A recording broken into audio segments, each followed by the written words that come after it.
Good morning and welcome to our Bible class at the Livingston Church of Christ. We're grateful that you have given us an opportunity to come and study with you from God's book.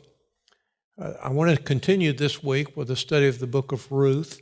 We've come to chapter 2. And in this story of the young widow Ruth and her mother-in-law Naomi, Ruth will become a gleaner in a field. And I'll explain more about that as we go, but I want to begin by reading the first 3 verses. Now Naomi had a kinsman of her husband, a man of great wealth, of the family of Elimelech, whose name was Boaz. And Ruth the Moabitess said to Naomi, "Please let me go to the field and glean among the ears of grain after one whose sight I may find favor." And she said to her, "Go, my daughter." So she departed and went and gleaned the field after the reapers. And she happened to come to the portion of the field belonging to Boaz, who was of the family of Elimelech. The chapter gives us a glimpse of the life of people that were poor in ancient Palestine. There were not very many ways for a woman, particularly a widowed woman, and a foreigner at that, to make a living. And one such avenue of employment open to them was the custom of gleaning. It was laid down in the law of Moses that at harvest time, a man must not reap his land all the way to the border, nor should he pick up what has been left after the reapers have gone through. Indeed, if he forgot one of the sheaves of grain in the field, he was not to go back and retrieve it. That was to be left for the gleaners. Deuteronomy 24, verse 19 teaches us that. And Leviticus 19:9 also comments on this law. In such ways as these, there was a provision made for those who were poor, those who were destitute. They could go through the field after the reapers had completed their work and glean what they could. Similar provision was made concerning the grape harvest, the olive harvest, but that's, of course, not our concern here. Ruth and Naomi were obviously very poor, and it was fortuitous. It was well for them to have arrived back in Palestine at the beginning of the harvest. This enabled them to get some food immediately and to be able to set up their household. In the first 3 verses that were read in your hearing, we see the field of Boaz and Ruth's encounter there. Ruth, of course, is younger, and she's more able than is her mother-in-law. So she sets out to glean and finds herself in the field of a kinsman. Boaz, verse 1, is now brought onto the scene, and he's described as a kinsman of Elimelech's family, though the exact relationship is not specified. Boaz was not a relation at all of Naomi. He was connected to her only by Elimelech. And that's important because it was this connection to Naomi's husband that would later qualify Boaz to serve as the Goel, or as a kinsman redeemer. Relationship to Naomi would not have sufficed. The family that's here designated, one of our family is a larger group than we typically think of in our society. It is closely related, really, to the ideas to the Scottish clan. You don't have just mom, dad, and the kids. You got the Mackenzies, or you got the McLeods, or you got the McDonalds, and so it's really almost a tribal group. And the exact expression rendered a mighty man of wealth, or a man of great wealth, is translated, for example, in the book of Judges as a mighty man of valor. And this word was originally related exclusively to warriors and to prowess in combat, but it later expanded its use and began to be used of people in other fields of endeavor. It was an indication of excellence. I mean, it could be that Boaz was, in fact, a warrior. This was a troubled time within the land of Palestine. The period of the judges, a lot of the people did whatever was right in their own eyes, and so it was not unexpected that a man would have to fight. But in this book, he appears more as a solid citizen, a man of influence and great integrity in the community, and it is likely that that's what the term is referring to here. Some suggest that he's a powerful landowner. That could be. The name Boaz is found again in the name of one of the pillars in Solomon's temple in 1 Kings 7 and 21, and a couple other occurrences. But we don't really know precisely what that name means. It's uncertain, but it may connect with the idea of quickness or of strength. In the second verse, Ruth takes the initiative by suggesting that she should go to the field and glean. And notice that our author is not losing sight of the heroine's origin. And he speaks of her as a Moabitess, a designation that's found 5 times out of 12 occurrences of the name of Ruth. The Moabite nationality of his heroine is really an important part of his story. Talks about the field, and it's singular. We're not to think really of many farms scattered about the countryside, with each man owning a separate field. Rather, it was more, appears that there was a common field, and all grow their crops with ownership vested in parts of one great field. Boaz has a portion, other people have a portion, but it's just all together. I've seen some arrangements like that in the country of Guatemala, where the people were growing tea. Ruth suggested that she glean ears after one with whom she might find favor. In other words, find somebody from among the local people that would be comfortable with her gleaning behind them as they work. The reference to him in whose sight I shall find grace or find favor is interesting, for in the law it's laid down without equivocation that the land was not to be reaped in its entirety, but something was to be left for the poor to glean. That's Leviticus 19, verse 9 and following, Deuteronomy 24, verse 19. Gleaning was not dependent then on the whims of the landowners. It was a right, and moreover, a right specifically granted to one who was a widow, Deuteronomy 24, 19. But in the first instance, Ruth may not have been fully conversant with the laws of her adopted country.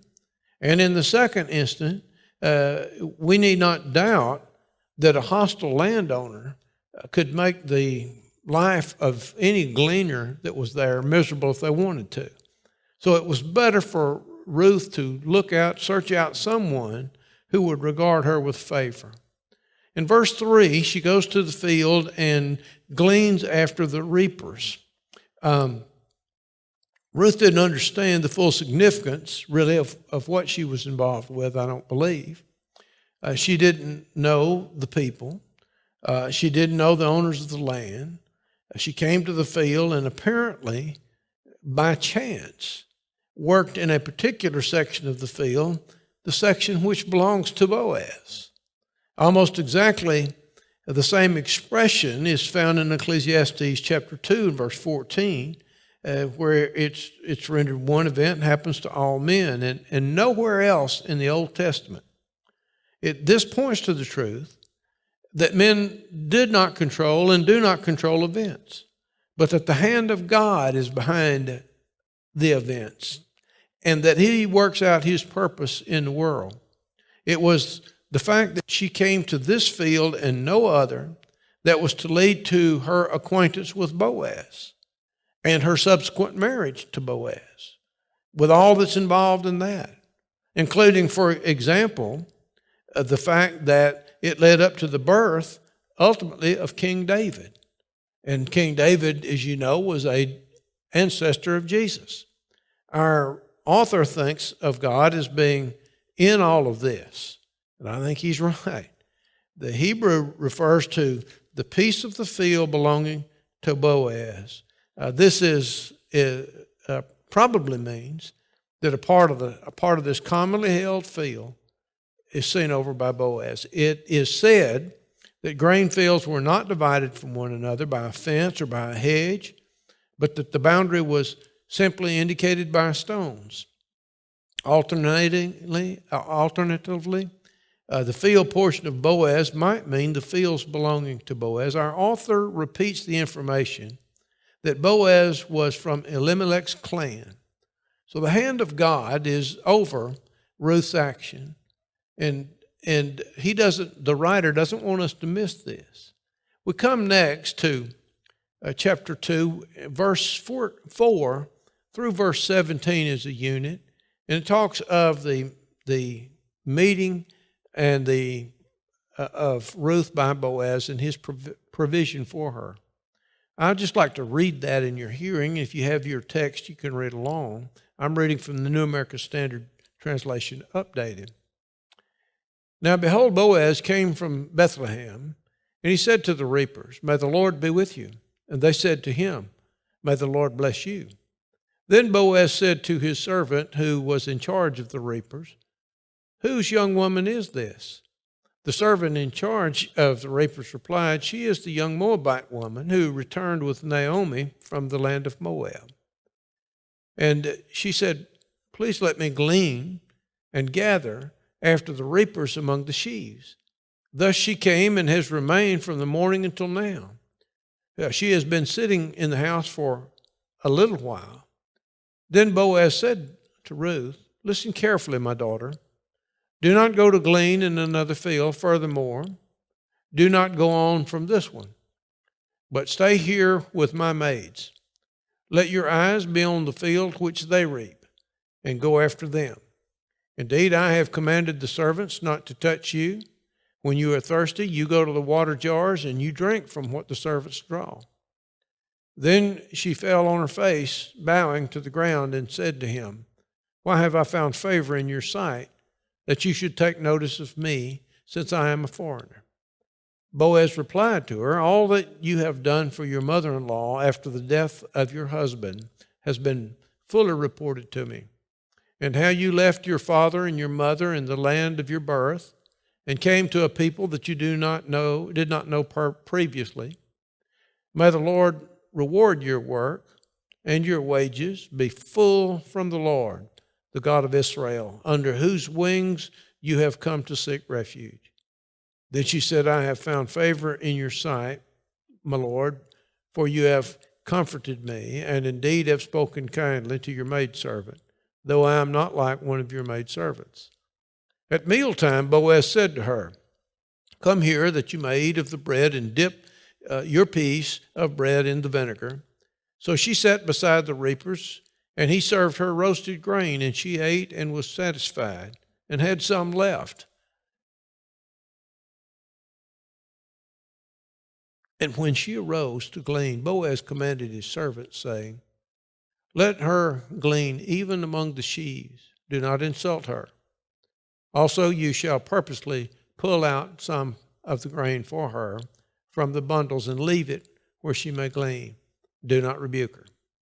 So she gleaned in the field until evening. Then she beat out what she had gleaned, and it was about an ephah of barley. And so Boaz has heard about this young woman's kindness to Naomi. And when he finds her gleaning in his part of the field, he takes the initiative, takes steps to see to it that she's able to work unmolested by anybody. The word "behold" on the part of the writer brings a touch of vividness to the narrative. He sees these events happening. He seems to have been one of those, that is Boaz, seems to have been one of those who believe that their religious faith should enter their daily work, because his greeting to his employees is, "The Lord be with you." This elicited a kindred response from them, "The Lord bless you." There's nothing to show that this form of greeting was considered unusual, but it doesn't appear to be attested anywhere else. At any rate, that's the way he greeted his people. In verse 5, Boaz's attention was immediately attracted to this woman, Ruth, and he addressed a question about her to his foreman set over the reapers. And the word rendered servant in this text has quite a wide range of meaning. It sometimes refers to a baby, sometimes to a young man around 17, and sometimes here to a servant. That's a very frequent use of the term. Damsel or young woman, it's a feminine form of the same word. Maid, I believe the New American Standard says. There's a word play there between the servant and the maid, but it's impossible to get that into English. The feminine usually refers to an unmarried woman. An exception occurs in chapter 4 and verse 12, where it's used of Ruth by the elders, but they knew that she had been a married woman, surely. We should take it here as general as young woman. Boaz assumed initially that Ruth is a servant girl, but he doesn't recognize her. So he inquires as to who is her master, who's her owner. His foreman answers in verse 6 that she is the Moabite girl who returned with Naomi from the field of Moab, as they refer to that country. And for this, the expression that came back is the same as one rendered which returned in another place. A Moabite young woman, the one who came back with Naomi, she's first described as a Moabite and then as the one with whom Naomi came. The boy, the foreman, continues his report in verse 7. Ruth had asked him, he said, to let her glean and to gather among the sheaves. This implies more than simply going over the field after the reapers. It indicates that anything that fell from the sheaves, though originally gathered by the reapers, was regarded as belonging to the gleaners. There's a difficulty in that gleaning among the sheaves is regarded as a special favor. And Ruth would scarcely have sought more than a common lot of gleaners. The foreman comments on Ruth's persistence. He said that she came in the morning and continued right up until the time of their speaking, and evidently he had taken good notice of her, because he observed that she spent but a short time in the house. There's some difficulties with that. Is it would seem that Ruth didn't take time to go back to her home. That would have been too far, because the villages were usually concentrated and the fields were out away from them. More than likely, a tent or some sort of a shelter had been set up for the gleaners and the reapers to be able to take breaks and what have you. But at any rate, she didn't make use of that, but only slightly.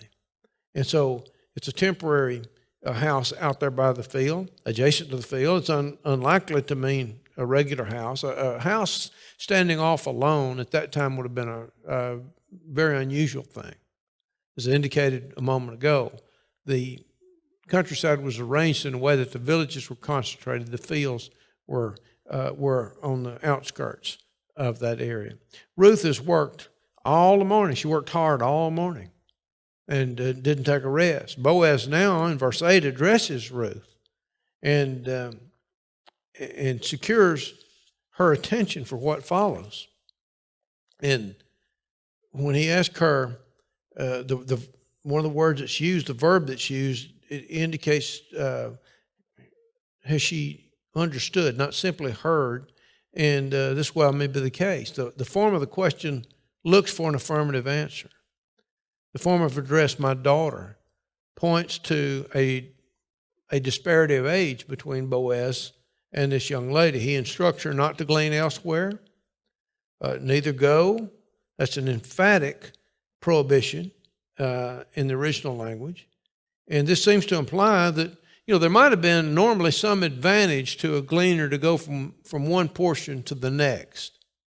But Boaz is going to ensure that Ruth is going to be better off by remaining in his part of the field, because he's going to give direction to her. He does give direction to her to remain with his maid servants and follow along with his people. In verse 9, Boaz tells Ruth to keep her eyes on the field which they're reaping and to go after them, that is, his servants. Them is in feminine form, so it's talking about, indicate that Boaz's maidens had some function to perform in that harvest. Perhaps the men cut the crop and the ladies prepared the bundles. We don't know. Men and women, though, typically work together during the period of harvest at this time. There was an urgency about the task that demanded the fullest effort on the part of everyone.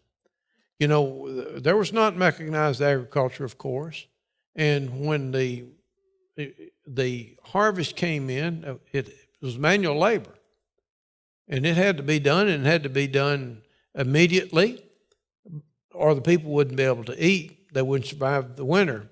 And so there is pressure on to get that done. Boaz further encourages Ruth by letting her know that he's given orders to the young men not to bother her.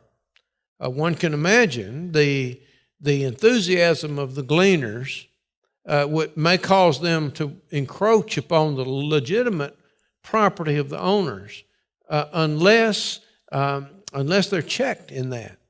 And accordingly, the reapers might repulse them even by force if necessary, if they came too near to the owner's portion before they got through. So Ruth would know that she needed to keep her distance. She would know that. But Boaz's instruction to Ruth is now going to enable her to work close to the reapers in a position that is especially favorable to her, and she doesn't have to worry about that. She doesn't have to be concerned that she's going to be exposed to rude comments or even mistreatment on the part of the workmen. And he now tells her that he has guarded against this by giving instruction to the reapers that she's to be left alone. And his order would allow her to approach before other gleaners, and thus it's going to ensure that she obtained a good reward for her labor. There's going to be a good return on what she's doing, and this without being treated disrespectfully. But Boaz's kindness doesn't stop there. Ruth is bidden to help herself. When she's thirsty, she is to come without hesitation where the young men have drawn something to drink, and she's to satiate her thirst. It doesn't say specifically what the liquid was, but it's almost surely water. And you see an advantage to her because of the close proximity of the store of water, and she doesn't have to go draw her own, and she doesn't have to transport it from wherever the well was. And so this is a great advantage for her. Valuable time would be lost if the gleaner had to draw their own water. So Boaz is going out of his way to be kind to this young woman. Ruth prostrated herself before Boaz in a sign of humility and gratitude, because she recognizes that he's doing more than what is strictly required by the law. She's grateful accordingly. But she did not presume on his kindness, being content to take a lowly place. Still, she's not without her curiosity, and so she inquires of him why it was. Why would he show her such special favor, her being a foreigner?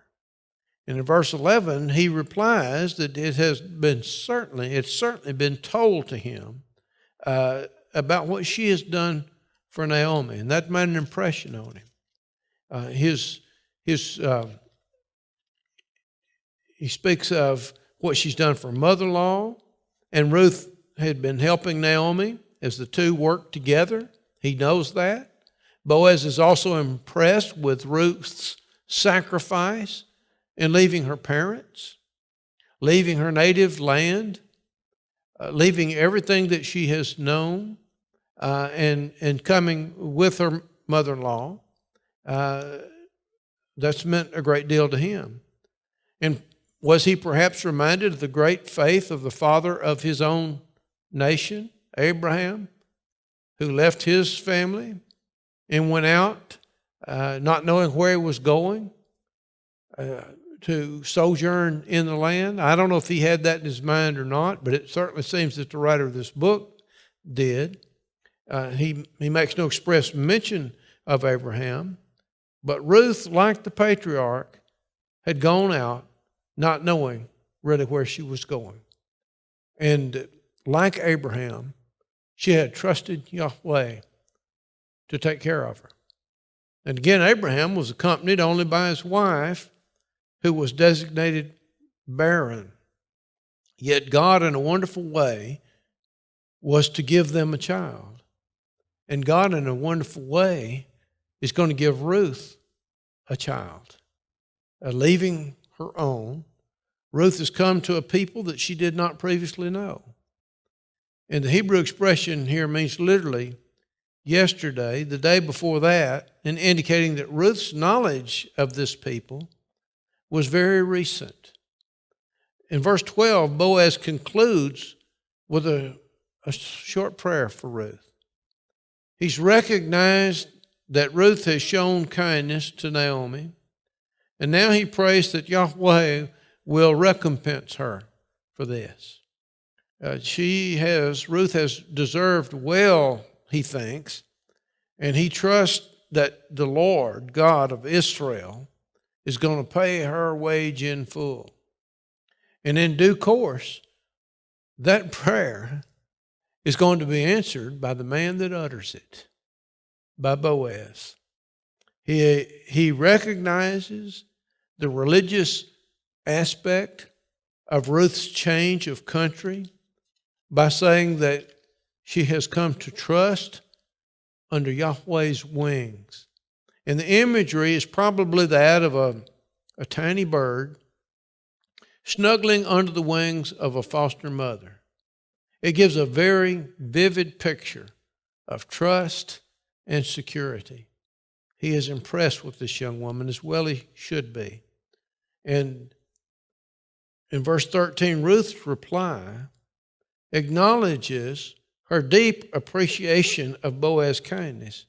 "You are most gracious to me, my Lord," the Revised Standard says, and expresses the thought better than the old Authorized Version. It said, "Let me find favor in thy sight, my Lord." That may be more literal, but it doesn't express what the Hebrew is saying as well as "you have been most gracious to me." Boaz's words must have meant a great deal to her. They represent the first cheerful thing, at least by way of record, the first cheerful thing recorded as happening to this lady since the death of her husband in Moab. It has been a tough, tough go. And she had to face widowhood. She had, as a young woman, she has to face exile from her own land and her own people. And in Israel, she is facing grinding poverty. Her kind reception at the hands of Boaz represents a landmark. Ruth puts it in two ways. Boaz has comforted her. Doubtless, she's been somewhat apprehensive as she started the day's gleaning in a strange land among what to her are strange people, where her knowledge of the customs is limited. And Her reception was unpredictable. She didn't know how they would receive her, if they'd receive her at all.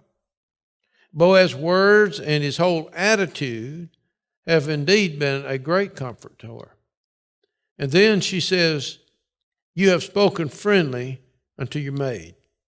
This reflects a Hebrew idiom, and it literally means spoken to the heart of. You've spoken to my heart.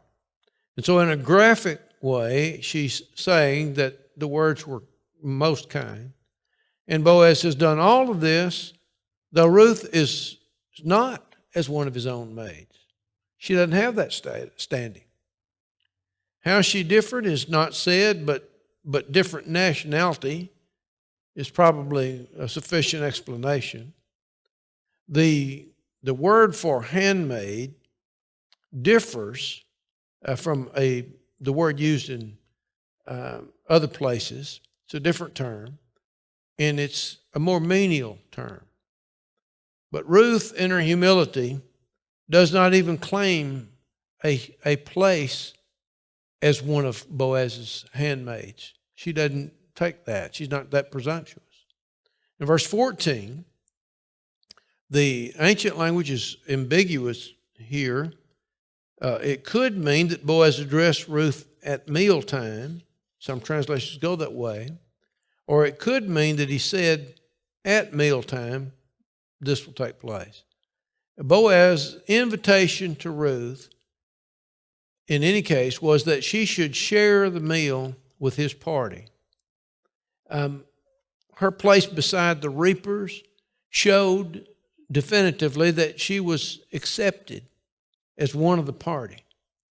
And Boaz's act in passing her the parched grain, it would seem, is a mark of special favor indeed. And it is more than a courteous gesture. For the writer makes the point that Ruth had all that she wanted to eat and still had food left. Boaz gave her a substantial quantity.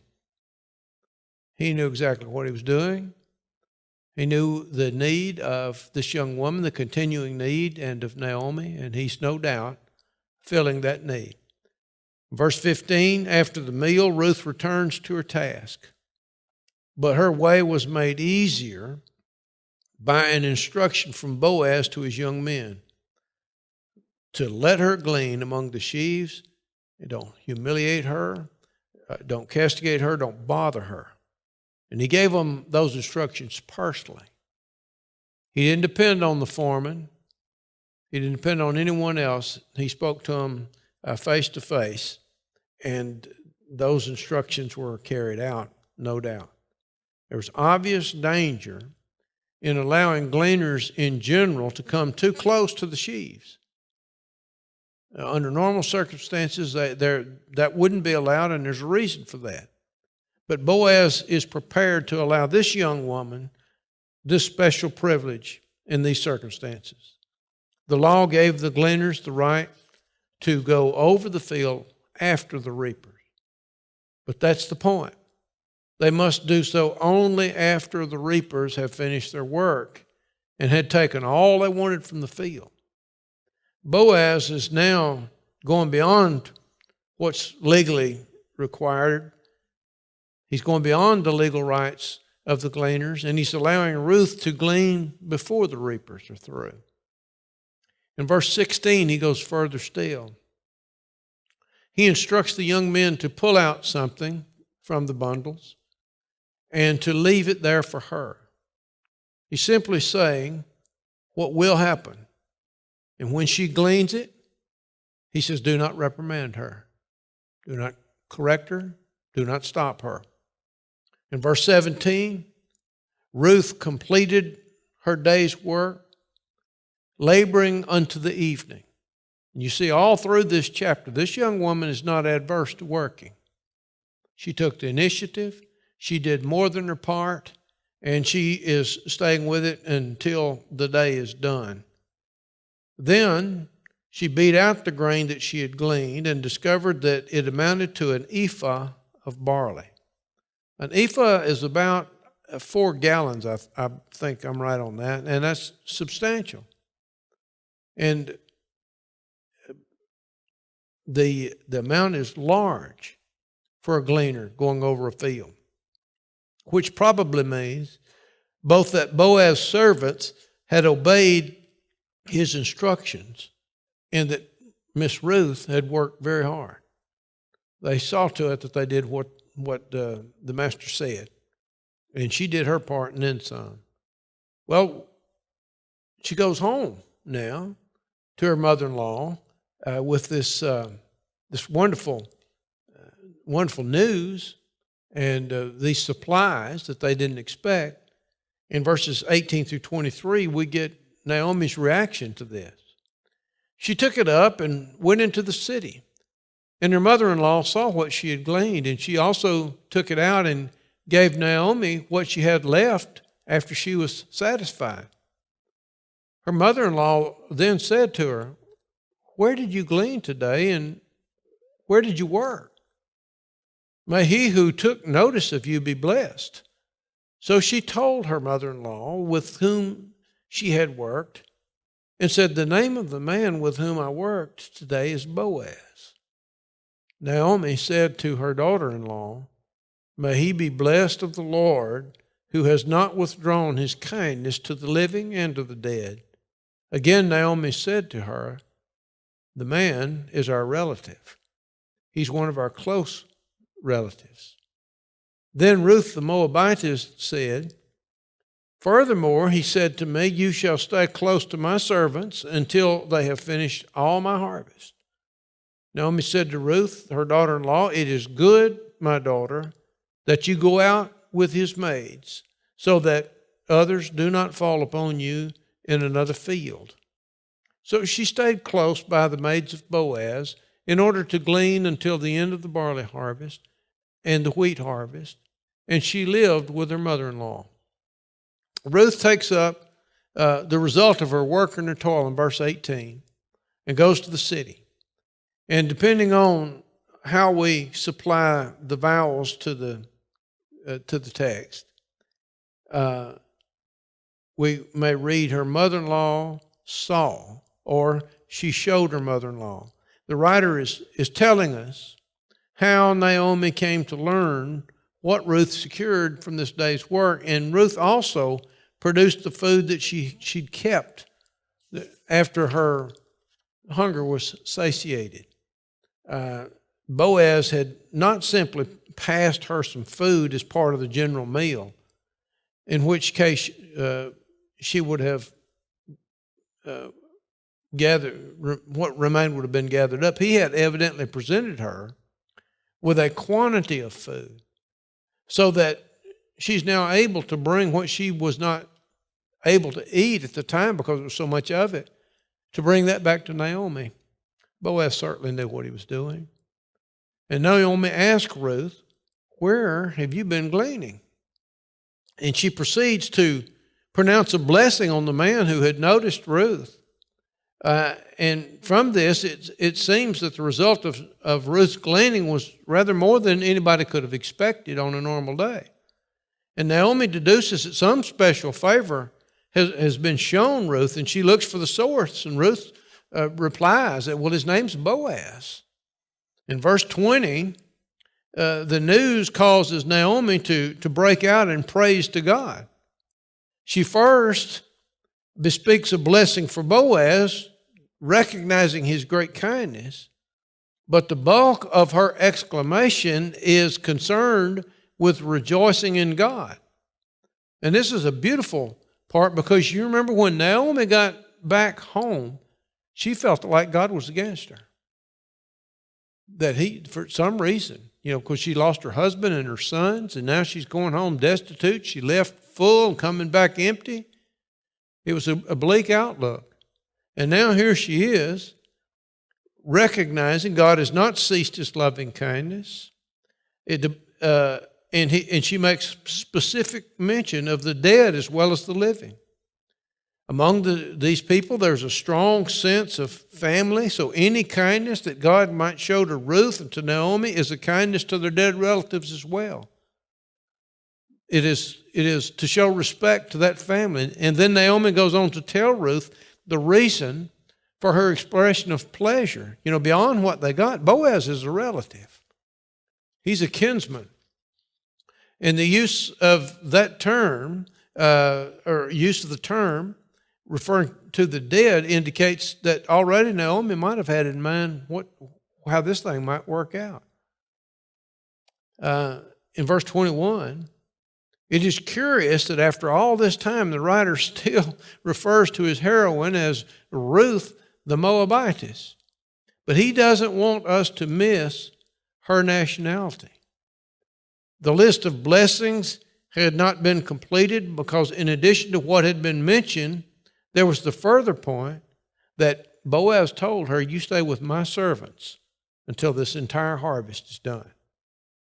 So in verse 22, Naomi tells Ruth, here qualified as her daughter-in-law, that the advice that he gave is good. She speaks of Ruth going out with his maidens. In the present context, Naomi has in mind is the kindness both of Boaz, and that it would be well in the face of this that Ruth would be found in another field for her to listen to what Boaz said. Based on that kindness and his offer, it wouldn't have been good for her to be found in another portion of the field, because this would be an indication that she didn't appreciate very highly what Boaz had done for her. And so Ruth in verse 23 did exactly as she was told.